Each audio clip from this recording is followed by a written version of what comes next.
started, how it's going.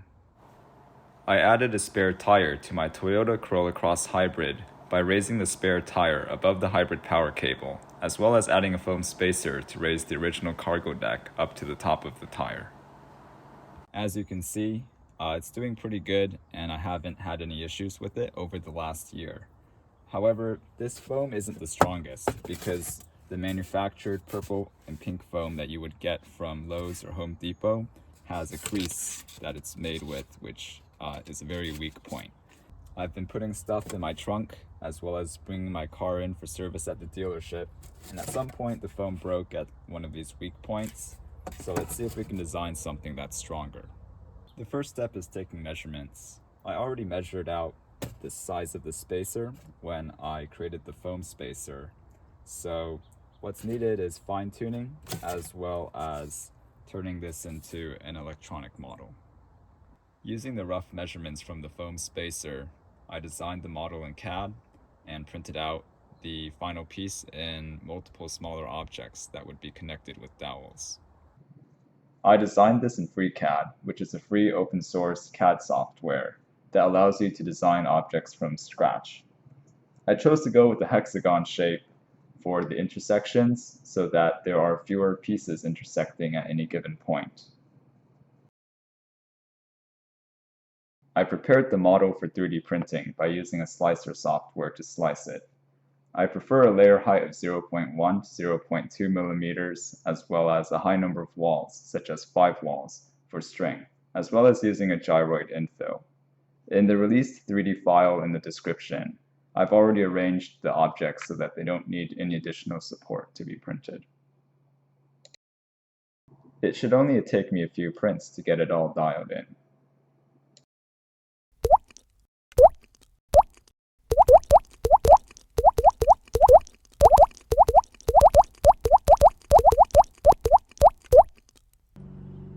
As you can see, it needed some adjusting to get right, and I printed most of these test parts completely hollow using the lightning infill so that they would take up the least amount of plastic and print faster, allowing me to make more tests and revisions in a shorter amount of time.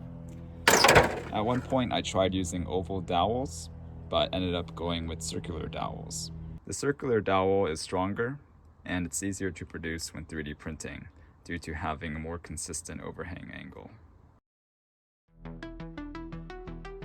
You might notice that some of these models are printing upright. I designed this model to have raised edges on the left and right side, similar to the original cargo deck, which help hold the cargo floor in place. I used a plastic called PETG, a version of plastic used commonly in bottles and packaging. It took about 2 weeks to complete, considering the prep time for each object. The final spacer weighs about 4.5 kilograms or 10 pounds for my fellow Americans.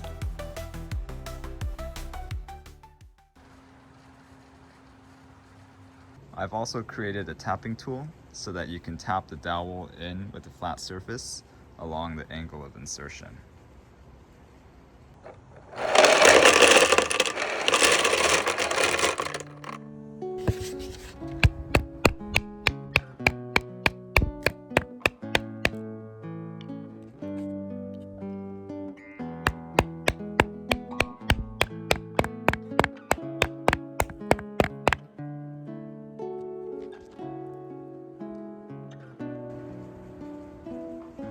If the dowel doesn't pass through the hole because of debris, we can clear it out with a hard object such as a 10mm drill bit.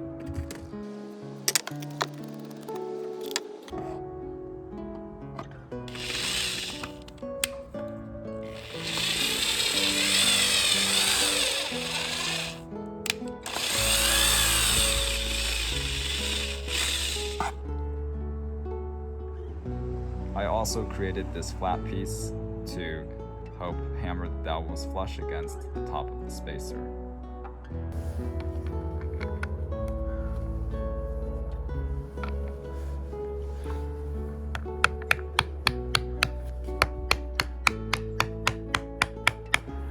In case you're wondering, it's as satisfying as it looks and sounds to put all the pieces together.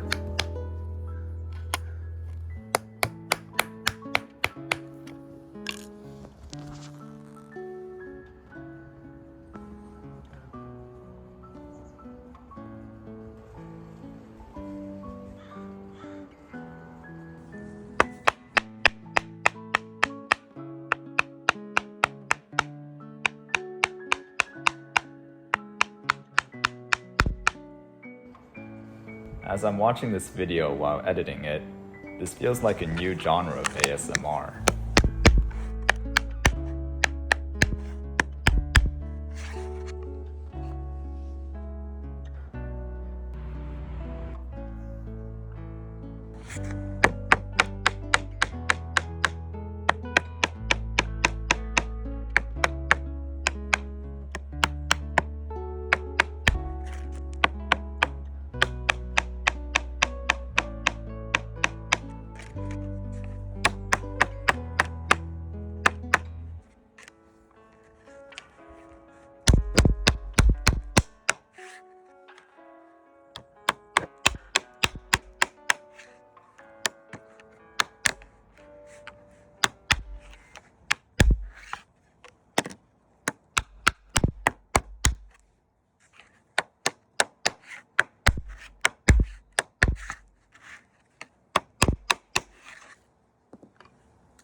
So there we have it, an assembled cargo riser held together with dowels.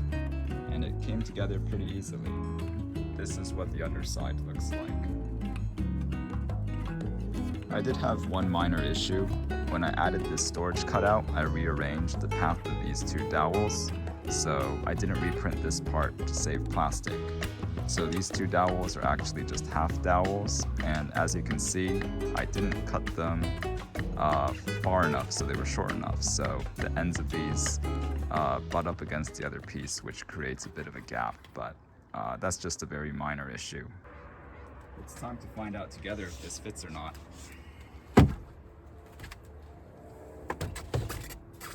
You love to see it when a plan comes together. So let's see if it moves too much.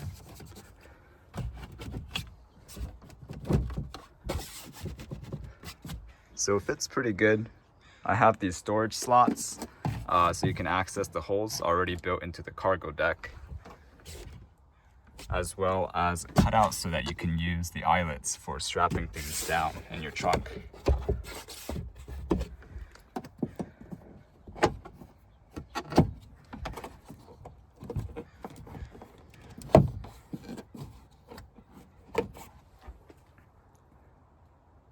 I'm going to keep using the foam spacer for the center of the wheel because it's not broken yet, but at some point it might need to be replaced.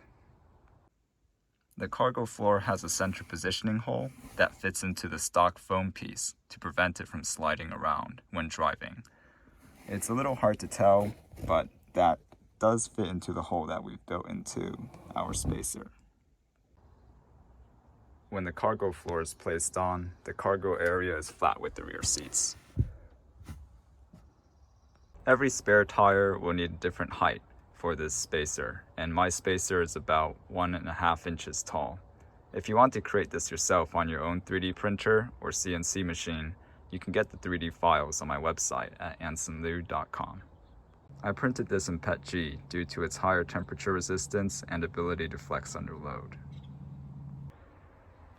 The surface finish on this looks pretty good. I printed most of these parts flat the long way on the printer bed, although for these side pieces I had to print them upright due to this edge. The dowels seem to sit pretty flush with the flat surface of the top, and otherwise it looks pretty good. One more note, I don't recommend carrying the spacer by this thin area because it flexes too much.